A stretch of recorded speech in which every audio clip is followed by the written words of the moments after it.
What is going on, beautiful people? Welcome back. It's your boy Blue, and I'm here to compare and find out which is better, the Honeycomb Alpha Flight Yoke or Thrustmaster's TCA Yoke Boeing Edition.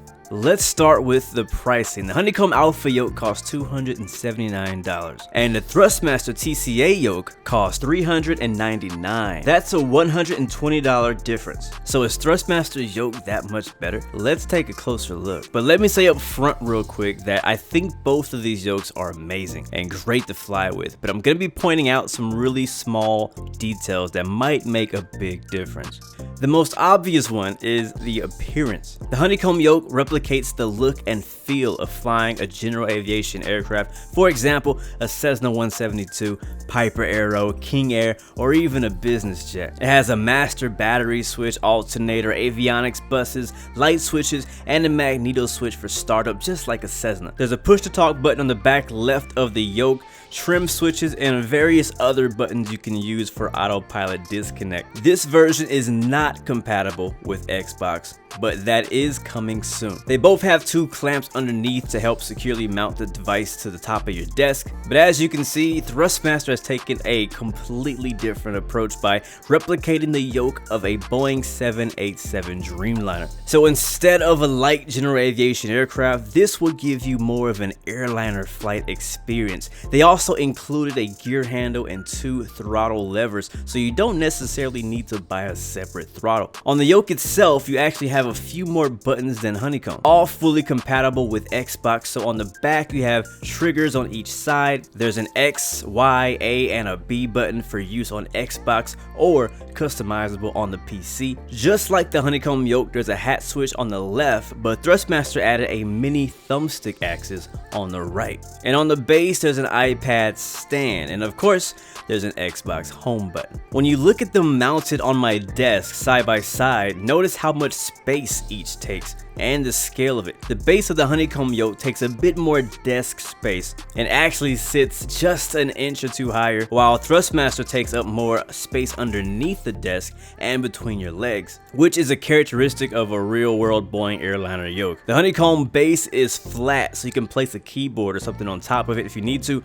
Thrustmaster's is lower but curved, so you can't use that space except for with an iPad or a notepad. When you pull back on the Honeycomb Yoke, the fully extended distance is equal to Thrustmaster's yoke center position. Thrustmaster sits farther from the desk and the range of motion is twice as large, maybe even more. But finally, let's talk about how it feels. And the Honeycomb literally feels like money when you touch it. The materials they use on the outside is just so smooth, like a mixture of suede and butter. Sheesh! Thrustmaster, not so much. It feels more like plastic, but not the cheap plastic. It feels solid and durable, but don't be deceived. Both of these yokes are made of plastic, but Honeycomb used another layer of a soft material on top to give it a more high-end feel. But here's the biggest difference between these two: the range and motion of the pitch and roll. Honeycomb's solid steel shaft and ball bearing allows for very smooth pitch and roll axis. But for me, the pitch has always felt a little stiff and requires a bit more physical effort when pulling back or pushing forward on the yoke. Again, Thrustmaster has taken a very different approach. Instead of the push and pull method, in order to simulate an airliner yoke, which is usually bolted to the floor, they went with a kinematic pendular motion. So the yoke actually leans forward and back, which feels very unique and authentic. The TCA yoke feels slightly lighter with a larger range of motion, but requires less physical effort to move. In the package, you get an additional spring to make it feel slightly heavier, but it still feels lighter than Honeycomb. Over time, I do worry if these springs will wear out, but we'll have to wait and see. I have no complaints about the roll axis so far, and you actually feel a progressively more resistance